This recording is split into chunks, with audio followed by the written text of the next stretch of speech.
Ilang linggo pa lang ng 2025, ang mga breakup sa showbiz ang nangingibabaw sa mga balita. Isa nga sa pinakabagong pinag-uusapan ngayon ay ang pagtatapos di umano ng halos 6 na taong relasyon ng longtime couple, ang beauty queen actress na si Bianca Manalo at politician na si Senator Win Gatchalian.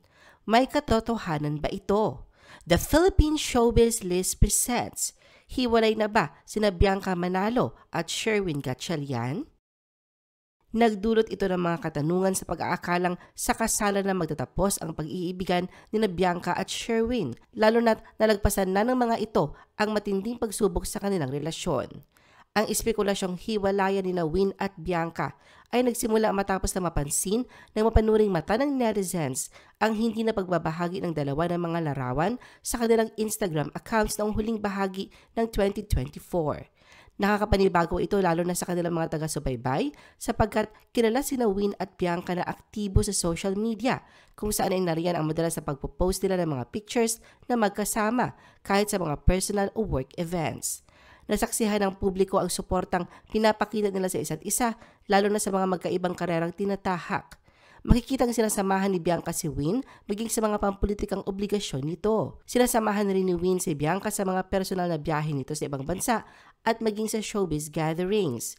Kaya naman, tinanaw ng mga taga-Masid na maganda ang kombinasyon ng kanilang relasyon ng showbiz at politika. Ngunit sa isang iglap nagbago ang takbo ng kwento ni Win at Bianca. Sa ngayon, kung susuriin ang kanilang Instagram accounts, partikular na kay Bianca, makikita na wala na silang mga larawan na magkasama simula sa katapusan ng Nobyembre. Ganun pa man, hindi pa tuluyang binubura ni Bianca ang mga larawan nila ni Win na magkasama bago ang panahong yon. Ang huling post niya kasama ang senador ay noon pang November 10, 2024. Ito ay nang bumisita sila sa ilang bahagi ng Bicol Region upang mamahagi ng tulong sa mga nasalanta ng Bagyong Christine. Pero kasunod dito ay wala nang paramdam pa sina Bianca at Win sa kung anumang koneksyon nila sa isa't isa.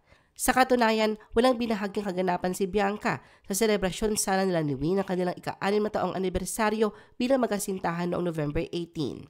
Wala din ang presensya ni Win ng ipagdiwang ni Bianca ang kanyang 38th birthday noong November 28. Sa halip ay mga kaibigan at pamilya lamang niya ang nakisaya sa kanyang kaarawan. Bago ito, sa nakasanayang pagsasama dapat nila ni Win na palaging binibida ni Bianca ang kanilang pagdiriwang at nariyan pa ang pagbibigay ng sweet tribute. Nagpalalim pa sa espekulasyong hiwalay na nga ang dalawa dahil sa Instagram post ni Bianca isang araw matapos ang kanyang kaarawan noong November 29. Dito ay binahagi niya isang throwback picture ng kanyang kabataan at makikita dito ang bungis-ngis ng ngiti na maging mata ay nangungusap sa kasiyahan. Sa caption sinulat ni Bianca ang isang simple ngunit makahulugang mensahe na, "Don't worry, little Bianc, you're going to be okay." Nanlikipan niya ng isang red heart at smiling face emoji. Samantala sa comment section na turang post, ilan sa mga kaibigan ni Bianca ang tila alam ang kanyang pinagdadaanan. Nag-iwan ang mga ito ng mensahe ng suporta at tiniyak kay Bianca na magiging more than okay siya. Masasabing going solo na nga si Bianca dahil nitong nagdaang holiday, hindi naman nasilayan ang presensya ni Win. Sa halip ay masaya niyang ipinagdiwang ang Pasko at Bagong Taon kasama ang kanyang pamilya sa mahigit 2 linggong bakasyon nila sa Japan. Bagamat nanatiling tahimik sina Bianca at Win, base na din sa pinagtagpi-tagping kaganapang ito, maraming netizens ang kumbinsidong tinapos na nga ng dalawa ang kanilang halos 6 na taong relasyon. May ilan ding hindi na ito pinagtakhan pa at nagsabi na talagang inaasahang mangyayari ang hiwalayan pagkatapos ng iskandalo. Sa katunayan, inuugnay ang kanilang breakup sa kinasangkutang kontrobersya noon ni Bianca na sumubok sa katatagan ng relasyon nila ni Win. Matatandaan na noong December 2023, pinagpiyastahan ng publiko ang di umano'y pangangaliwa ni Bianca matapos na kumalat ang screenshot ng pribadong usapan nila ni Rob Gomez, ang kanyang co-star sa afternoon series na Magandang Dilag.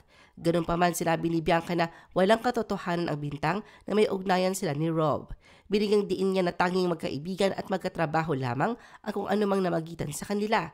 Sinabi rin niyang sinadyang i-edit ang pag-uusap nila ni Rob para mag-iba ang konteksto at pabahiran ito ng mali siya.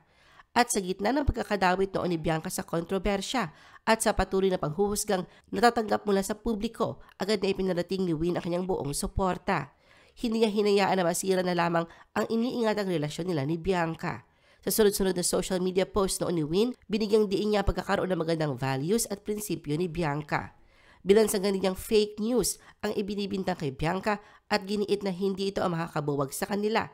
Nariyan din ang pangako ni Win na mananatili siya sa tabi ni Bianca. Samantala, kaugnay ng breakup rumors, bagamat may ilang naniniwalang hiwalay na nga sina Win at Bianca, marami pa ding netizens ang naghihintay na manggaling mismo sa dalawa ang paglilinaw at sa kung ano ang dahilan ng pinagtapusan nito.